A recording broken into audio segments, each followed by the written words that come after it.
मिरज येथील गणेश तलावाजवळ एकावर धारदार शस्त्राने तरुणाचा निर्घृणपणे खून करण्यात आलाय। निखिल कलगुटकी राहणार मिरज असे मयत तरुणाचे नाव आहे।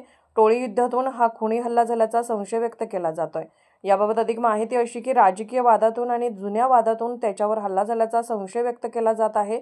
मयत निखिल कलगुटकी याला काही जणांनी शनिवारी रात्री गणेश तलाव येथे बोलावून घेतले। त्यानंतर त्याच्यावर धारदार हत्याराने हल्ला केला। डोक्यात वर्मी घाव बसल्याने निखिल हा रक्ताच्या थारोळ्यात खाली कोसळला।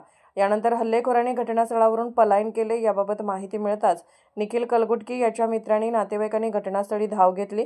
त्यानंतर त्याला उपचारासाठी मिरज शासकीय रुग्णालयात दाखल करण्यात आले, परंतु अतिरक्तस्राव झाल्यामुळे निखिल याची प्रकृती चिंताजनक बनल्याने उपचार सुरू असताना त्याचा दुर्दैवी मृत्यू झालाय। घटनास्थळी पोलीस अधीक्षक संदीप घोगे, अपर पोलीस अधीक्षक कविता बारवकर, उपविभागीय पोलीस अधिकारी प्रणेल गिल्डा, स्थानिक गुन्हे अन्वेषणचे पोलीस निरीक्षक सतीश शिंदे, पोलीस निरीक्षक किरण रासकर यांच्यासह अधिकारी आणि कर्मचाऱ्यांनी धाव घेतली। मिरज शहर पोलीस यांनी स्थानिक गुन्हे अन्वेषणच्या पोलिसांनी हल्लेखोराच्या शोधासाठी पथके रवाना केली आहेत। सदरची माहिती रविवारी मध्यरात्री 2 वाजता पत्रकारांना प्राप्त झाली आहे।